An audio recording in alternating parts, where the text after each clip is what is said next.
Assalamualaikum teman-teman. Ya, kita bertemu kembali di video ini. Dan gimana kabar kalian teman-teman? Ya, saya harap semua kalian ya sehat-sehat semua dan diberikan kelancaran dari setiap urusan kalian. Oh ya teman-teman, sedikit saya cerita ya di mukadimah ini, di awal ini, sedikit saja.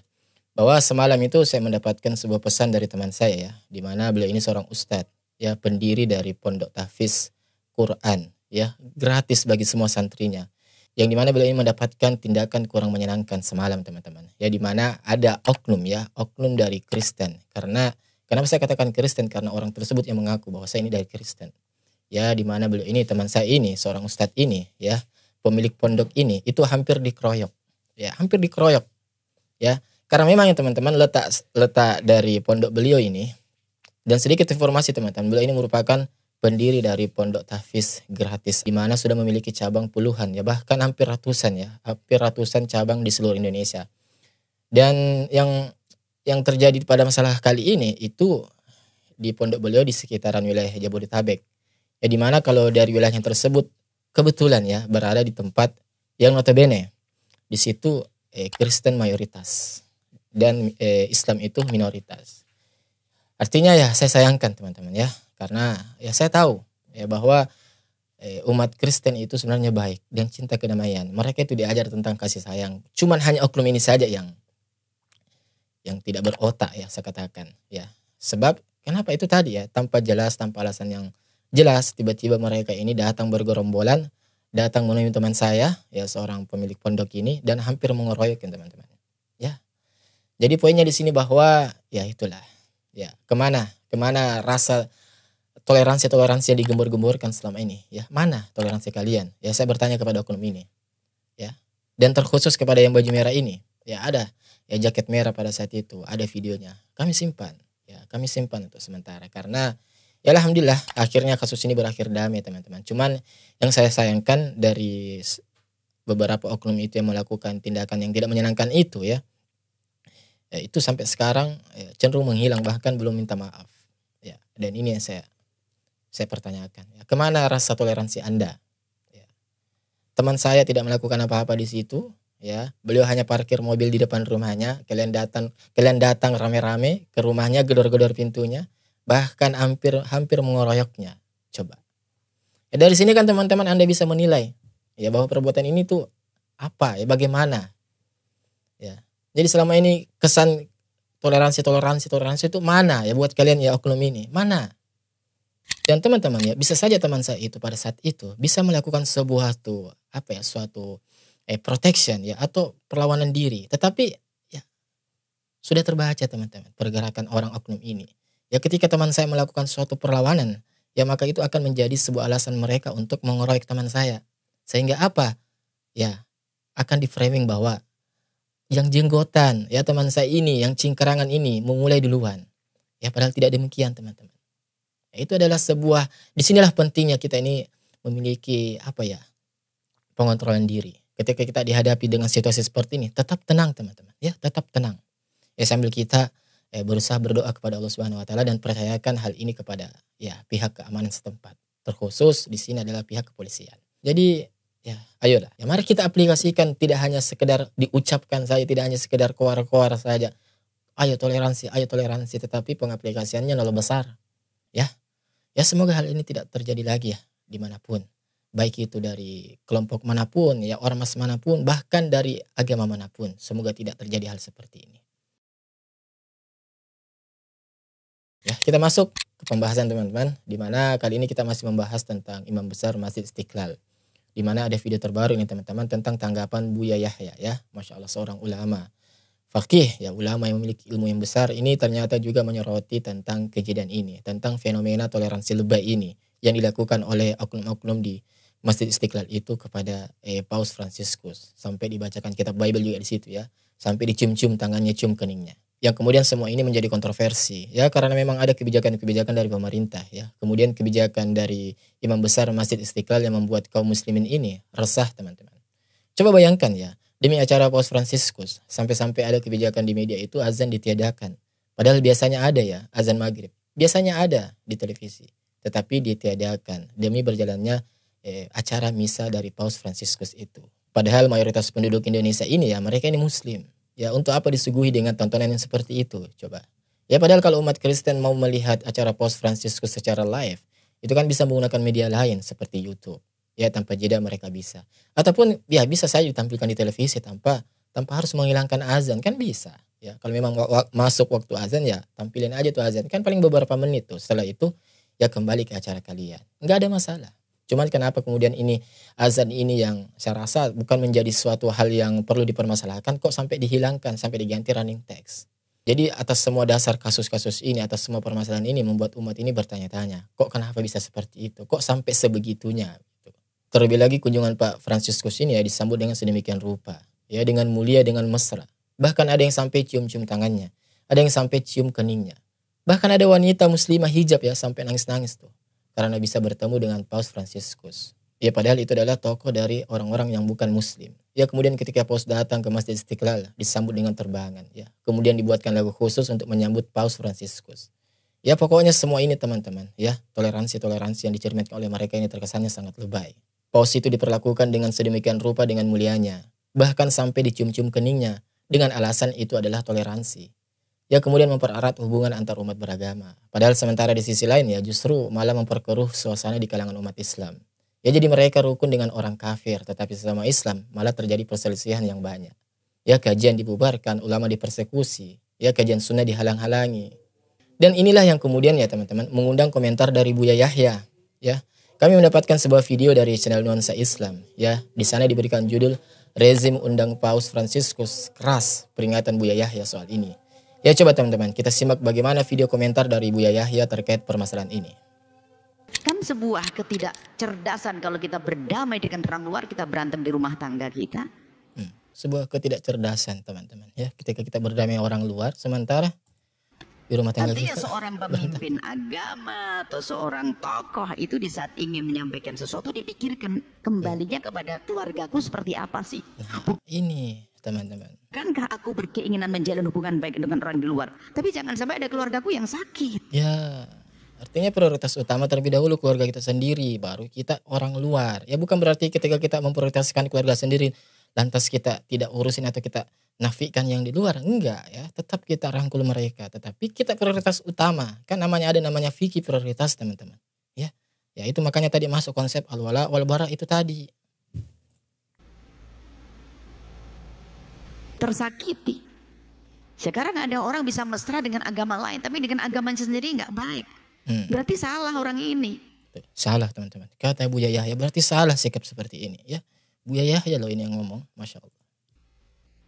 Yang hebat baginda Nabi mengajarkan baik dengan orang lain, baik dengan saudara kita. Nah. Dan itu yang diambil para ulama-ulama kita. Nah, sedangkan saat ini kita dapati ada oknum-oknum mereka itu yang baik terhadap orang luar, tetapi saudara sendiri, keluarga sendiri nggak baik.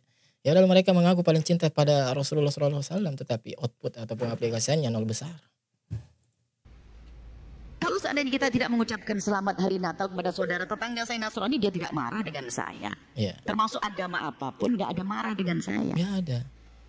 Yang nggak ada masalah biasa. Mereka tidak mengucapkan selamat hari raya atau yang lainnya juga tidak ada masalah. Semua agama punya aturan masing-masing. Nah, poinnya semua agama punya aturan masing-masing teman-teman. Ya, jadi nggak bisa kita paksakan bahwa kita ini harus begini.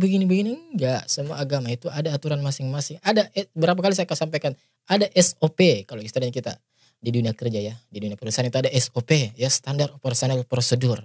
Di setiap agama itu ada ya. Saya tidak perlu memaksa orang-orang agama beda untuk mengucapkan salam selamat kepada saya, nggak perlu. Ya. Dan saya pun tidak perlu memaksakan saya harus bertentangan melanggar teman-teman saya, lalu saya berbaik-baik dengan dia. Ya. Lalu saya dekat dengan dia, tidak harus saya dekat bermesraan dengan dia. Yang penting kalau punya perlu bantuan. Nah ini teman-teman ya, masya Allah sekali beliau ini. Bicara. Bermesraan yang berlebihan. Kalau mesra dengan sesama manusia non-muslim dikenankan. Tapi kalau sampai derajat menyakiti agama kita sendiri karena perilaku kita yang salah, mengucapkan sesuatu yang salah dan sebagainya, itu nggak bijak jadinya. Ya. Saya tidak mengerti maksudnya. Maksudnya apa? Maksudnya menteri agama? Mungkin maksudnya baik wallah alam. Saya tidak mengatakan tentang menteri agama. Maksudnya semuanya ini rambu-rambu saya ingin letakkan. Artinya beliau ini memberi nasihat atau saran ini kepada umum ya teman-teman ya, umum. Terhadap siapapun ya, bahwa ketika kita melakukan satu tindakan ya dengarlah beliau Ya, hendaknya kita ini melakukan seperti apa? Jika Anda ingin berbaik-baik dengan tetangga, catatannya adalah jangan berbuat baik kepada tetangga, tapi buat rusak di dalam rumahmu. Nah, itu. Ya, kalau Anda ingin berbuat baik terhadap di luar tetangga, ya minimal Anda juga harus berbuat baik dong terhadap keluarga Anda sendiri. Ya itu teman-teman. Itu orang cerdas. Nah, orang cerdas. Jangan kita berbuat baik kepada agama lain, ternyata dengan orang seagama Anda membuat masalah. Berarti Anda gak bijak. Tidak bijak.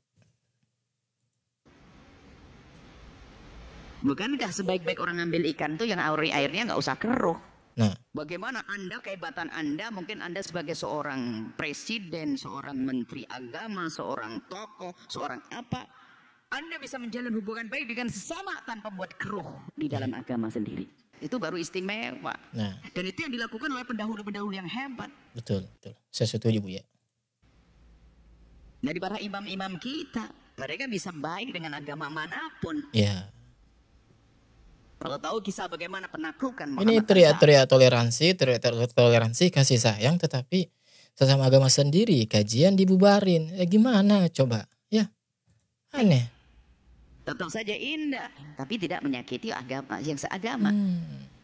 Ini kritik buat diri kita dan Anda semuanya. Ya, Saya ini kritik buat kita semua ya, termasuk saya juga pribadi seperti itu teman-teman. Semua ini, tidak hanya satu golongan tertentu atau siapapun itu, tapi ini semua.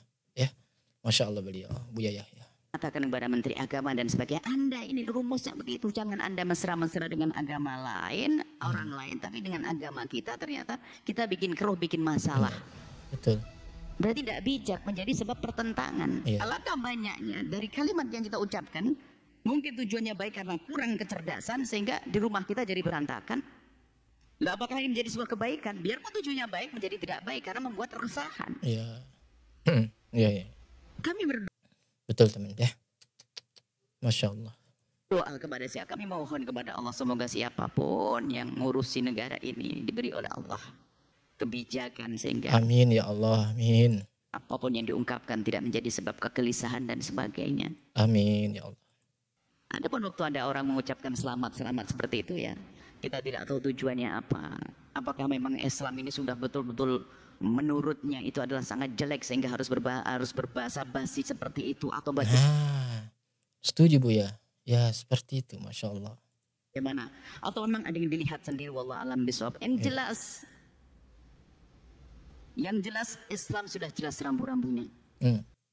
Islam jelas, sudah jelas rambu-rambunya teman-teman. Ada batasan-batasan itu sudah jelas. Ya bagaimana kita ini cara bermuamalah dengan mereka itu sudah jelas. Ya, jadi jangan mau ditabrak-tabrak lagi. Bahkan kami selalu tekankan bahasanya tidak ada toleransi di dalam Islam. Karena toleransi tidak pantas diterapkan dalam Islam. Di agama lain mungkin ada toleransi. Yang ada dalam Islam lebih dari toleransi, kewajiban. Toleransi itu apa sih? Toleransi itu begini. Sebetulnya Anda nggak boleh ikut. Cuman karena satu hal, ya saya tolerir dah Anda boleh ikut. Masya Allah, benar. Masya Allah. Itu kan gak enak bikin sakit hati. Tapi kalau Islam tidak. Anda boleh hidup di dalam negeri kaum muslimin dalam keadaan baik-baik. Tuh, Masya Allah. Toleran kewajiban bukan toleransi, lebih daripada toleransi. Lebih di atas toleransi. Kita ini dalam Islam memandang toleransi itu bahkan sesuatu yang lebih tinggi. Kita sudah melakukan lebih tinggi dari toleransi itu tadi. Justru kami di agama Islam itu menganggap itu suatu kewajiban, teman-teman. Ya, bukan lagi soal toleransi. Usah ragu kita dengan Islam. Anda saudara kami yang Kristiani, Anda harus takut, Anda hidup berdampingan dengan... Bagaimana ketika Muhammad Al-Fatih ketika menaklukkan Konstantinopel? Ya coba lihat, gereja-gereja itu tidak dihancurkan. Ya kaum muslimin, kaum Kristiani itu tetap dibiarkan untuk memeluk agama mereka masing-masing. Diberi kebebasan untuk beribadah. Bahkan ornamen-ornamen yang ada di Hagia Sophia ya, yang sekarang jadi yang di Istanbul itu, ya itu tetap ada loh. Nilai-nilai atau warna-warna dari Kristen di situ masih ada, masih tetap utuh. Itu artinya Islam itu sangat menjunjung tinggi yang namanya toleransi itu tadi, teman-teman. Ya. Orang Islam, kalau Islam itu benar, Anda akan dimuliakan. Tetangga Anda sakit, Anda akan diobati. Anda lapar, Anda akan dikasih makan. Nah, teman-teman, ya kalau bagi kami ya, ini komentar yang sangat tajam. Ya, kata Buya Yahya. Sebuah ketidakcerdasan kalau kita ini berdamai dengan orang lain, sementara kisruh dengan keluarga sendiri. Ya rumah tangga kita ini malah berantem demi kita berdamai dengan orang lain. Ya itu kan sebuah ketidakcerdasan, teman-teman. Ya, itu bahasa-bahasa halusnya. Ya kalau bahasa kasarnya ya sebuah kebodohan lah. Ya, Kita memilih mesra dengan orang lain, sementara kita ribut dengan rumah tangga kita sendiri. Ya kan kebodohan itu namanya. Ya apalagi bukan cuma demi berdamai dengan orang lain. Ya, demi orang lain senang. Ya kita rela menyakiti keluarga kita sendiri. Coba. Ya, demi berjalannya acara Paus Fransiskus di televisi. Live tanpa jeda. Sehingga azan-azan maghrib yang ya biasanya itu ada di media TV. Kemudian ditiadakan. Lalu diganti dengan running text. Sementara yang menonton ya penonton televisi di Indonesia ini mayoritas kaum muslimin. Ya itu kan sama saja menyakiti kaum muslimin namanya. Menyakiti keluarga sendiri. Ya dan kata Buya Yahya ya itu namanya ketidakcerdasan. Kalau cerdas ya nggak akan mungkin melakukan seperti itu demi orang lain berbahagia. Ya tetapi kita menyakiti keluarga kita sendiri lah. Ya. Katakanlah menyakiti istri, menyakiti suami, menyakiti orang tua, ya menyakiti anak-anak. Ya tetapi demi membahagiakan orang lain. Ya itu kan namanya kebodohan teman-teman. Yang menempatkan sesuatu yang bukan tempatnya. Memilih sesuatu yang bukan atau tidak sesuai prioritasnya. Dan kalau kita lihat ya, jejak rekam mereka ini teman-teman. Memang dengan agama sendiri, dengan sesama muslim sendiri. Ya mereka ini seperti nggak ada rukun-rukunnya. Ya, sudah sampai sering menyakiti ya. Menganalogikan azan itu seperti gonggongan anjing lah. Ya, yang sehari 5 waktu itu kemudian bisa mengganggu orang lain. Ya, kemudian ketika ada orang yang selalu berzikir di sampingnya. Katanya itu zikirnya itu mengganggu konsentrasinya. Ya coba. Perkataan itu keluar dari seseorang yang sekarang jadi pejabat di negeri Konoha. Ya kemudian yaitu para oknum Bansar GP Ansor. Sering kita dapati di antara mereka ada oknum mereka ini yang nolak kajian. Bahkan membubarkan kajian. Padahal itu sesama Islam. Ya sesama kaum muslimin sendiri. Ya tetapi dengan orang kafir kita lihat sendiri. Ya acara Natalan dijaga. Patung Bunda Maria itu ikut diangkat bareng-bareng. Ya ikut mengarak. Ya bahkan ya mereka sampai rela nyanyi-nyanyi. Ikut nyanyi-nyanyi di dalam gereja. Ya itu kan namanya apa coba? Kalau bukan, sudahlah. Ya, dengan keluarga sendiri, dengan sesama kaum muslimin, ribut. Ya demi membahagiakan, hanya demi untuk bisa rukun dengan orang-orang kafir. Coba teman-teman. Dan menurut kami ya, penjelasan dari Buya Yahya tadi, tentang komentar dari Buya Yahya tadi ya, itu sudah panjang kali lebar kali tinggi teman-teman. Ya, kalau masih tidak paham juga, kemudian kalau belum sadar juga, ya itu keterlaluan. Ya kebangetan teman-teman. Ya mudah-mudahan video yang singkat ini sedikit memberikan kita pencerahan nih, ya teredukasi. Dan semoga Allah Subhanahu wa taala menjaga kita semua dimanapun Anda berada dan semoga kita semua tetap istiqomah dalam jalan kebenaran ini. Sampai kapan? Ya, sampai Allah berkata marilah pulang kembali kepada Aku. Wassalamualaikum warahmatullahi wabarakatuh. Barakallahu fikum.